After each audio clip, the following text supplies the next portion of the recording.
Hi, this is Seth Pike with Pike Real Estate. And being in real estate, one of the questions I'm most frequently asked is, how do I determine the price of my home? So today I want to take a few minutes and go through the top 3 factors that affect how all real estate is priced. So, number 1, you've probably heard this from your parents, your grandparents, your great-grandparents. Location, location, location. The reason location is so important is that it's what real estate is all about.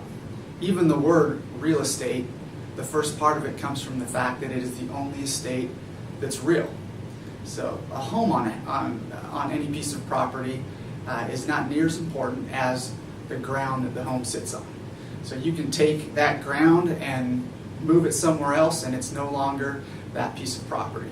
That's why whenever you buy or sell a home, you've probably noticed in your contract that you attach something called a legal description.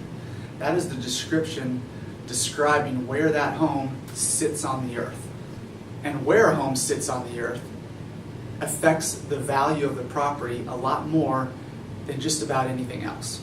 So you may have a 10,000 square foot mansion like the Wayne Manor, and it's sitting right next to a dumpy old broken down trailer home, and the fact that your location is next to that very undesirable property is going to affect your Wayne Manor a lot more than how spectacular your home is. Second factor in determining what real estate is worth is the overall conditions of the market.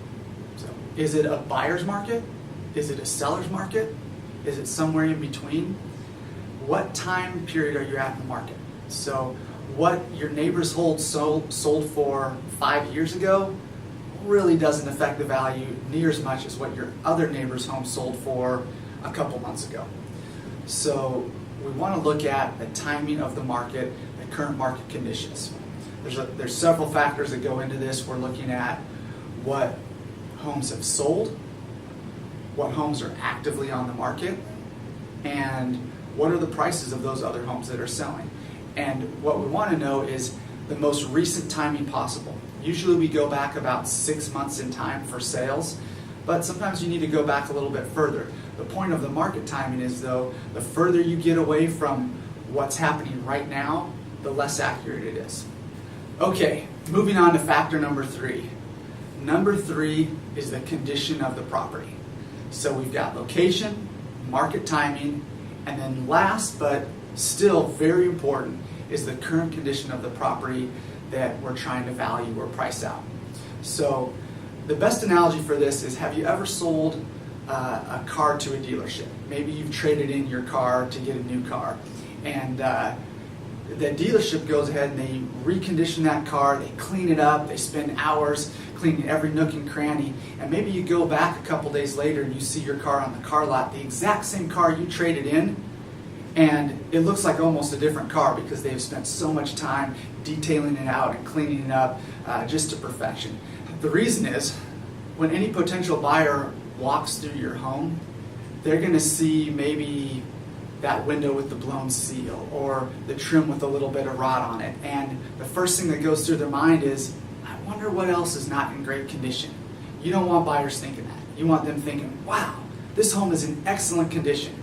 And that's obviously the pinnacle of conditioning, and that will get you the highest possible value for a property. A property that is in excellent condition is on the top end of the spectrum of pricing. Property not so good a condition, you know what? That exact same property, regardless of the location and the market, is going to be worth less than the property that's in excellent condition. So this is just a principle of any product that is being sold. You want it in the best possible condition for the market of buyers. So in summary, we've got 3 factors you really want to take a look at when you're determining the value of property. Number 1, location. Number 2, market, the market timing. And number 3, what's the condition of the property? A combination of all 3 of these factors is going to give you a current value of a property. And how we go about putting those 3 things together is what we're going to cover in our next video, putting together a current market value report. So if you want to get really nitty-gritty on exactly what we do at Pike Real Estate, to determine what a property is worth, watch our next video on current market values. Thanks for watching. Hope this was informative for you. If you got any more questions, you can always give us a call here. Once again, my name is Seth Pike with Pike Real Estate, and I look forward to talking to you.